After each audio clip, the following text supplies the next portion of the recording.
Hello, स्वागत है आपका हमारे यूट्यूब चैनल उत्तराखंड क्लासेस पर। और पिछला टॉपिक जो था हमने करंट की सीरीज में हमने कवर किया था HDI। और आज हमें कुछ महत्वपूर्ण टॉपिक देखने हैं जिसमें कि काफ़ी कंफ्यूजिंग स्टेट हो सकता है सवालों को लेकर। जैसे अभी तक आप पढ़ रहे होंगे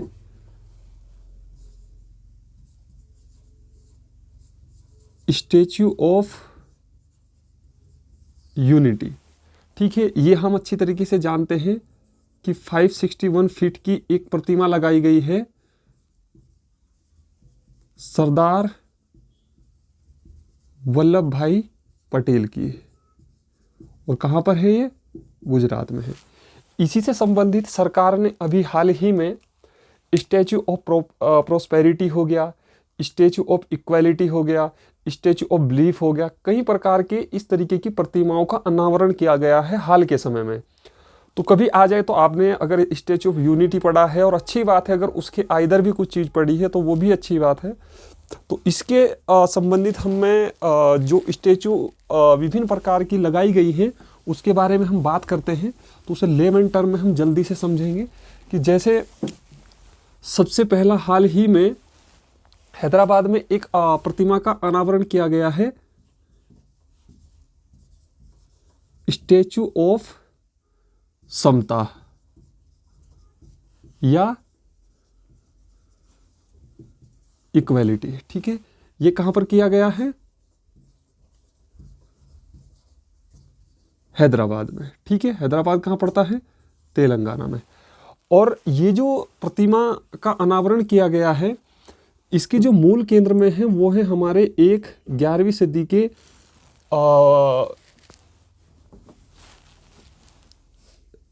दार्शनिक रामानुजाचार्य। तो अगर पूछ दे कि स्टैच्यू ऑफ समता या स्टैच्यू ऑफ इक्वालिटी का संबंध किससे है, तो वो किससे है? रामानुजाचार्य से। ठीक है, रामानुजाचार्य के बारे में अभी मैं बताऊंगा, 2-3 एक्स्ट्रा फैक्ट भी बताऊंगा जो कि ट्रेडिशन से जुड़े हैं, उन्हें भी आपको याद रखना है। तो नेक्स्ट हमारा आता है statue of belief. Statue of belief यानी विश्वास। ये कहां पर स्थापित की जा रही है? नाथ द्वारा, राजस्थान में। सॉरी, उल्टा हो गया। नाथ द्वारा, राजस्थान में। स्टैच्यू ऑफ बिलीफ की अगर हम बात करें तो कहां पर? नाथ द्वारा, राजस्थान में। और इसमें जो प्रतिमा बनाई जा रही है वो बनाई जा रही है शिव की प्रतिमा। ये बात भी आपको ध्यान रखनी है कि इसमें जो प्रतिमा बनाई जा रही है वो किसकी बनाई जा रही है? शिव की प्रतिमा। नेक्स्ट जो हमारा आता है वो है स्टैच्यू ऑफ पीस। इसमें एक जैन मुनि महाराज हैं, उनका नाम है सूरीसर महाराज।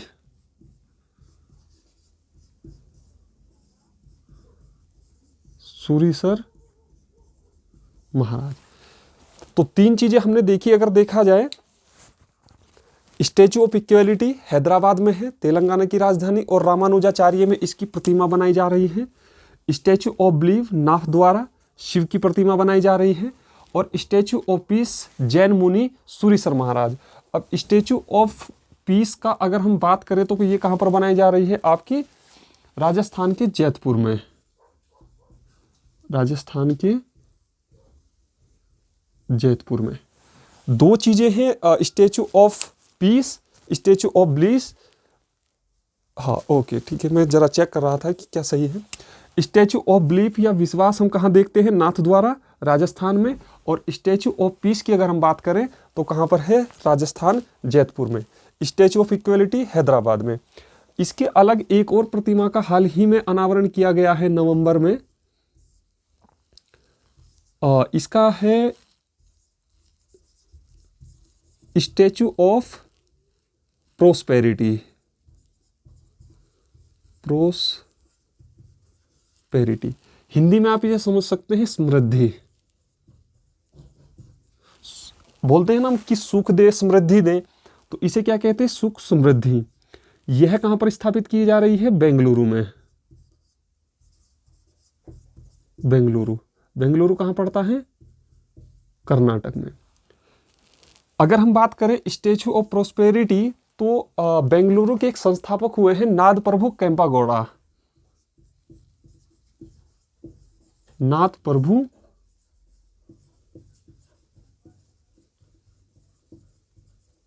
केम्पागौड़ा।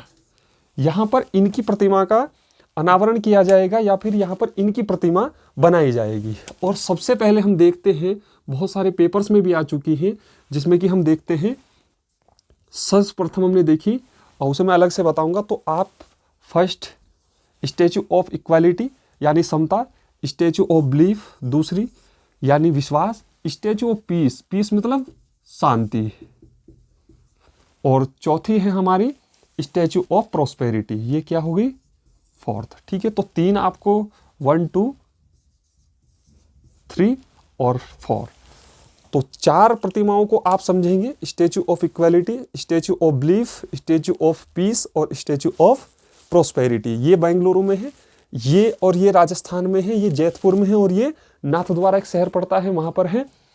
और स्टैचू ऑफ समता हैदराबाद में है, रामानुजाचार्य की प्रतिमा का अनावरण किया जा रहा है। इसके अलग हम एक चीज और देखते हैं, अगर देखा जाए, सॉरी, आप हो, उम्मीद है कि आपने नोट डाउन कर लिया होगा, नहीं तो आप रिपीट कर लेना।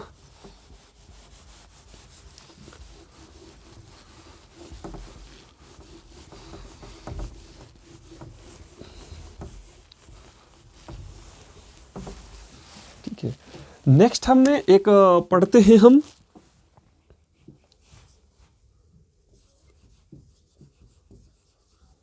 स्टैचू ऑफ यूनिटी यानी एकता। अगर हम बात करें एकता की, तो कहां पर है ये भी गुजरात में है आपके। ठीक है, और यहां पर किसकी प्रतिमा का अनावरण है, सरदार वल्लभ भाई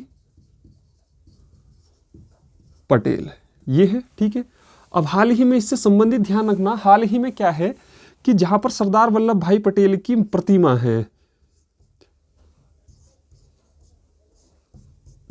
इसके चारों ओर 2 चीजें हैं। एक तो भारत के सबसे बड़े भूल भुलैया पार्क का निर्माण किया जा रहा है, भूल भुलैया पार्क का निर्माण। ठीक है, दूसरा इसी के इर्द गिर्द यानी जहां पर स्टैचू ऑफ यूनिटी है, जहां पर वो खड़ी है, उसी के चारों ओर मियावाकी पद्धति, ये मोस्ट इंपॉर्टेंट है। अगर आप कोई भी पेपर दे रहे हैं और आने की पूरी मियावाकी पद्धति से क्या है, पौधों का रोपण किया जा रहा है, पौधों का रोपण। यानी आप समझ सकते हैं कि स्टैचू ऑफ यूनिटी अगर ये है तो इसके चारों ओर भूल भुलैया पार्क का निर्माण किया जा रहा है हाल ही में। तो कहां पर है, गुजरात के एकता नगर में, गुजरात के एकता नगर में। ठीक है, और दूसरा मियावाकी पद्धति का निर्माण जो है वो स्टैचू ऑफ यूनिटी के चारों ओर किया जा रहा है। मियावाकी पद्धति होती क्या है, तो इसे आप इस तरीके से समझ सकते हैं कि मूल तौर पर जैसे ये पौधे हैं, ये पौधे हैं, ये पौधे हैं और ये पौधे हैं। ठीक है, मियावाकी पद्धति के अगर हम बारे में बात करें तो मूल तौर पर कि जिस गति से नॉर्मल पौधे ग्रो करते हैं उसकी अपेक्षा यह 10 गुना ज्यादा तेजी से ग्रो करते हैं मियावाकी पद्धति में। इसमें आप गूगल करेंगे तो आपको दिख जाएगा कि पौधा लगाया जाता है, उसे बांस के लकड़ी की सपोर्ट दी जाती है और खाद की कई सारी लेयर बिछाई जाती है, जिससे कि उसे पोषण काफ़ी अच्छी मात्रा में प्राप्त होता है और पौधा बहुत जल्दी ग्रो कर जाता है और काफ़ी अच्छा वो दिखाई देता है, जहाँ पर फिर वो पौधे क्या बोलते जम जाते हैं या फिर वो वहां पर ग्रो करने लगते हैं। तो ये मियावाकी पद्धति हुई। ठीक है, मियावाकी पद्धति आपसे ये भी पूछा जा सकता है कहां से है, तो ये जापान से है। ठीक है, जापान के एक वनस्पति शास्त्री हैं अकीरा मियावाकी।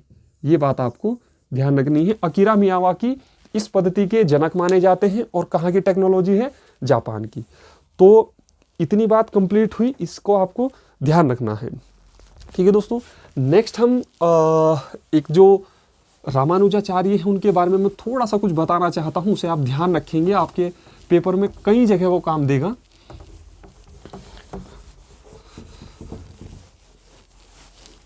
देखो, कुछ क्या हुए कि कुछ दर्शन हुए हमारे यहां और उनके कुछ प्रवर्तक हुए।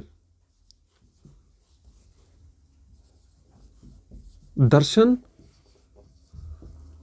और प्रवर्तक, जैसे फर्स्ट नंबर पर आप लिख लेना अद्वैतवाद, इसकी प्रवर्तक है शंकराचार्य।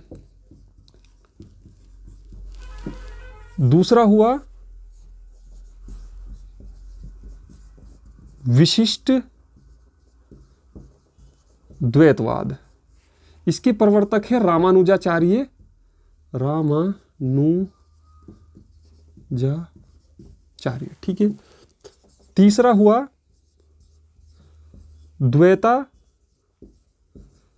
द्वैतवाद, इसके प्रवर्तक माने जाते हैं निम्बकाचार्य। और फोर्थ हुआ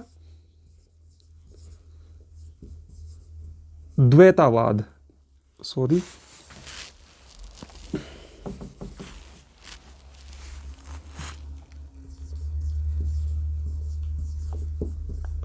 इसके प्रवर्तक है माधवाचार्य। ठीक है, और नंबर 5 पे आता है सुधा द्वैतवाद, इसके प्रवर्तक माना जाता है वल्लभाचार्य। ठीक है, कहीं पर आपको वल्लभाचार्य की जगह विष्णु स्वामी भी मिल सकता है, घबराना नहीं है,